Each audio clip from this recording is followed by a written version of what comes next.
Shalom. प्रभु यीशु मसीह के मीठे और मधुर नाम में आप सबको स्वागत है। आज का जो विषय मैंने लिया है उसका नाम है अंगरखा। अंगरखा, आप सोच रहे होंगे कैसा टॉपिक है, ये कैसा विषय लिया है, पर प्रियो बाइबल बताती है अंगरखे के बारे में। और ये यूँ हुआ कि जब मैं प्रेयर कर रही थी और पवित्र आत्मा से कह रही थी कि पवित्र आत्मा तू मुझे गाइड करके आज किस विषय पर मैं आप लोगों से बातें करूं, तब मुझे ये विषय मिला और पवित्र आत्मा ने गाइड किया कि आज अंगरखा विषय पर बोलना है, और इसलिए मैंने आज का ये टॉपिक लिया है। तो प्रियो, देखते हैं हम बाइबल अंगरखा के बारे में क्या बताती है। उत्पत्ति 37 इसका 3rd वचन कहता है, और इज़राइल अपने सब पुत्रों से बढ़ के यूसुफ से प्रीति रखता था क्योंकि वह उसके बुढ़ापे का पुत्र था। और आगे लिखा है, और उसने उसके लिए रंग बिरंगा अंगरखा बनवाया। इज़राइल यानी याकूब के 12 पुत्र थे, और यूसुफ जो था उससे ये अधिक प्रीति रखता था, और इस पिता ने अपने इस पुत्र के लिए एक सुंदर सा रंग बिरंगा अंगरखा बनवाया। और आगे हम देखते हैं कि इज़राइल यानी याकूब और यूसुफ जो था याकूब और राहेल का पुत्र था, और इसलिए जो इज़राइल था, जो याकूब था, वो अपने सारे बेटों में से 12 बेटों में से वो केवल यूसुफ से प्रीति रखता था, और अधिक प्रीति रखता था। प्रीति तो सबसे रखता था, पर अधिक प्रीति रखता था, और इसलिए वो उसके लिए रंग बिरंगा अंगरखा बनवाता है। लूका 15 और 22वें वचन में भी हम ऐसा ही एक दृष्टांत देखते हैं कि एक ऐसा ही पिता है जिसके 2 पुत्र थे, और जो छोटा पुत्र है वो अपने पिता की संपत्ति में से अपना हिस्सा मांगता है, और जब बंटवारा हो जाता है तब ये जो छोटा पुत्र है ये अपनी संपत्ति को लेके दूर देश निकल जाता, और दूर देश में जाके वो कुकर्म के अंदर या बुरे कामों के अंदर, सारी गलत बातों के अंदर अपनी संपत्ति को खर्चा कर देता है, नष्ट कर देता है, और पूरा उसका जितनी भी संपत्ति रहती वो खर्चा हो जाती। और वहां पर उस वक्त अकाल पड़ता है, और जब अकाल पड़ता है तब ये कंगाल हो चुका होता है, और फिर इसे सुअरों को चराने का एक नौकरी मिलती है, और वो सुअर चराता है, और उस सुअर को चराकर जो सुअर फलियां खाते थे वही फलियां खाकर वो अपना पेट भरता था।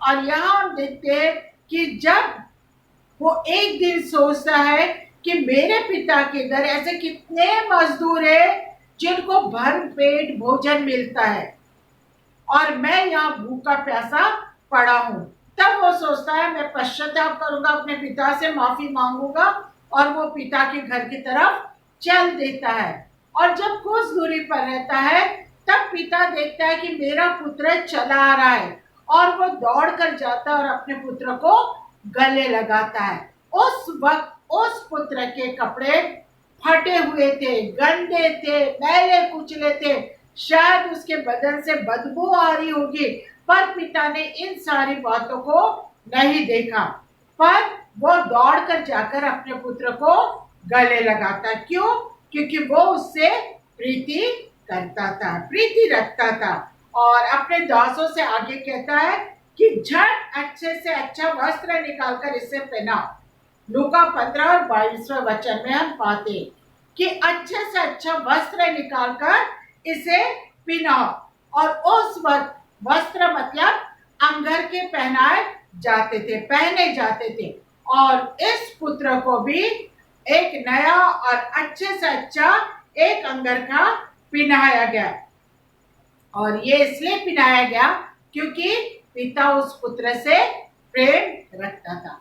अब हम फिर से पुराने नियम की तरफ चलेंगे, वह उत्पत्ति 2 अध्याय और 16 के आगे अगर हम पढ़ते तो पाते हैं कि यहोवा ने आदम और हवा को बनाया, और जब उन्हें बनाया तब उनको आज्ञा दी कि तुम इस वाटिका के सारे फलों को बेखटके खाना, बिना रोक टोक के खाना, पर भले या बुरे के ज्ञान का जो वृक्ष है उसका फल तू कभी ना खाना, नहीं तो तू मर जाएगा।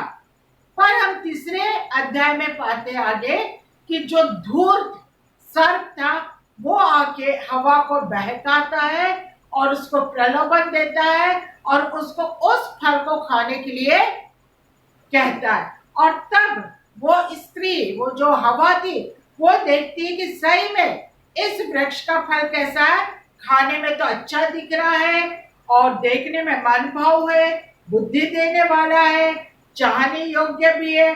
तब उसने उस फल में से खाया और अपने पति आदम को भी वो फल देती है और आदम भी उस फल को खाता है। तब 7वें वचन में हम देखते हैं कि तब दोनों की आंखें खुल गई और उन्होंने पाया कि वे क्या है, वे नंगे। सो उन्होंने अंजीर के पत्ते जोड़ जोड़कर लंगोट बना लिया। तब क्या हुआ, आगे हम पढ़ते हैं कि परमेश्वर जब वाटिका में जाते हैं और उसको आवाज देते तब वो परमेश्वर की आवाज सुनकर छिप जाते। तब यहोवा परमेश्वर उस आदम और हवा और उस धूर्त सर्प को श्राप देता है। पर आगे जब आदम और हवा ने पाप किया, पर फिर भी यहोवा परमेश्वर उनसे प्रीति रखता था। क्यों रखता था? क्योंकि उसने अपने हाथों से आदम और हवा को रचा था, बनाया था, इसलिए वो उसका पिता था, इसलिए वो उसका अब्बा फादर था और इसलिए वो अपने इन बच्चों से आदम और हवा से प्रेम रखता था। इसलिए आगे का वचन देखेंगे हम कि 3:21 में लिखा है, और यहोवा परमेश्वर ने आदम और उसकी पत्नी के लिए चमड़े के अंगरखे बनवाकर उनको पहना दिए। यहां हम देखते हैं कि पिता जो याकूब था, उड़ाव पुत्र के पिता, इन्होंने भी अपने पुत्रों को अंगरखे पहनाए, पर इन्होंने कपड़े के अंगरखे पहनाए। मेरे प्रियो, इन्होंने कपड़े के अंगरखे पहनाए, पर जो हमारा पिता है, जो आदम हवा का पिता था, उसने, जो आसमानी पिता है, उसने चमड़े के अंगरखे बनवाकर पहनाए। नए नियम में अगर हम देखते कि चमड़े का अंगरखा क्या है, कैसा है, कौन है, तो हम पाते हैं कि ये चमड़े का अंगरखा हमारा प्रभु यीशु मसीह है, जिसने उस क्रूस पर प्राण दिया, जिसने अपना लहू बहाया और जो हमसे प्रेम रखता है। और इस प्रेम के खातिर हमको ये चमड़े का अंगरखा पहनने को दिया गया, ताकि उसके लहू से हमारे पाप ढक जाए, हमारे अंदर की जितनी भी गंदगी है, बुरी बातें हैं, शर्मनाक बातें हैं, वो इस अंगरखे से ढक जाए। क्योंकि जब हम प्रार्थना करते हैं तो कहते हैं हम कि हे प्रभु यीशु मसीह, तो अपने लहू से हमको ढाक दे, हमें हमारी चारों ओर अपने लहू का बाड़ा बांध। क्यों कहते हैं? इसलिए कहते हैं कि अगर हमको प्रभु यीशु मसीह अपने लहू से ढांप देगा तो तमाम शैतानी बातें, शैतानी हरकतें हमसे दूर रहेगी। और इसलिए जो हमारा हृदय रूपी जो गंदगी है, जो नंगापन है, वो ढक जाएगा, वो ढक जाएगा। इसलिए यहोवा हमको ये अंगरखा पहनाना चाहता है। और जकरिया 3 अध्याय और 3 और 4 वचन में हम देखते हैं कि उस समय यहोशू जो दूत के सामने मैला वस्त्र पहने हुए खड़ा था, तब दूत ने उससे जो सामने खड़े थे कहा, इसके ये मैले वस्त्र उतारो। फिर उसने उससे कहा, देख मैंने तेरा अधर्म दूर किया, मैं तुझे सुंदर वस्त्र पहना देता हूँ। और आज यह हमें भी जो हमारे गंदे और घिनौने वस्त्र है उसको दूर करना चाहता है, उसको उतार कर और नए और सुंदर वस्त्र पहनाना चाहता है, और वो उस लहू से हमारे वस्त्रों को पवित्र करना चाहता है। जैसे हम पाते हारून और उसके पुत्र के अंगरखों को पवित्र किया जाता था। निर्गमन इसका 29 अध्याय और 23 वचन में लिखा है, फिर वेदी पर के लहू और अभिषेक के तेल इन दोनों में से कुछ कुछ लेकर हारून और उसके वस्त्रों पर और उनके पुत्रों और उसके वस्त्रों पर भी छिड़क देना। तब वह अपने वस्त्रों समेत और उनके पुत्र भी अपने वस्त्रों समेत पवित्र हो जाएंगे। हाँ मेरे प्रियो, ये मेमने का लहू है जो हमारे वस्त्रों पर छिड़का जाना है, और जब ये वस्त्र पर हमारे वस्त्रों पर छिड़का जाएगा तब हमारे अंगरखे भी क्या हो जाएंगे, पाक और पवित्र हो जाएंगे। क्यों? क्योंकि हमारा परमेश्वर, हमारा प्रभु यीशु मसीह ये निर्दोष मेमना है जिसका लहू हमारे लिए बहाया गया। एक कवि ने बहुत सुंदर कविता लिखी, या गीतकार ने लिखा है कि तब चोला, चोला मतलब अंगरखा, तब चोला छोड़ के पाऊंगा जय फल उस लोक में सदा का, और सामने देख के पिता को सद भजन करूं मान हो।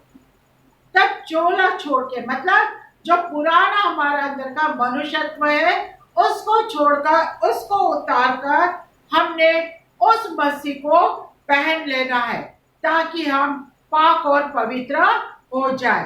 रोमियो 13 अध्याय 14 वचन में लिखा है, वरन प्रभु यीशु मसीह को पहन लो और शरीर की अभिलाषा को पूरा करने का उपाय न करो। हमारी शरीर की जो अभिलाषा है, जो हमको स्वर्ग राज से दूर करती है, जो हमको अपने प्रभु यीशु मसीह से दूर करती है, उसके पूरा करने के उपाय में न लगे रहो, बल्कि हमें क्या करना है, प्रभु यीशु मसीह को पहन लेना। गलतियों 3 अध्याय 27वें वचन में भी लिखा है कि और तुम में से जितनों ने मसीह में बपतिस्मा लिया है उन्होंने मसीह को पहन लिया है। सो अब जब हमने बपतिस्मा लिया है तो हमारे लिए यहोवा ने वो अंगरखा दे दिया, हमने प्रभु यीशु मसीह को पहन लिया। और जब हमने प्रभु यीशु मसीह को पहन लिया मेरे प्रियो, तो हमारा नाम जीवन की किताब में लिखा जाएगा, हमारा नाम जीवन की किताब में रखा रहेगा, लिखा हुआ रखा रहेगा, क्योंकि यहोवा ने वो अंगरखा हमें दिया है। और लिखा है कि यहोवा कहता है कि मैं किसी भी रीति से उनका नाम जीवन की पुस्तक से ना काटूंगा। तो प्रियो, अगर हमको इस जीवन की पुस्तक में अपना नाम लिखा रखना है तो हमें उस अंगरखे को पहन लेना, जो अंगरखा हमारा प्रभु यीशु मसीह है, जिसके पहनने से हम पाक और पवित्र हो जाएंगे। और ये सारी बातें समझने के लिए पवित्र आत्मा आपका मार्गदर्शन करे, आपको गाइड करे, आपको सहायता करे। मैं यही परमेश्वर से प्रार्थना करती हूँ, और पिता, पुत्र और पवित्र आत्मा की सदैव आशीष आप पर और मुझ पर बनी रहे। आमीन और आमीन और सब पे आमीन। Thank you very much. Praise the Lord.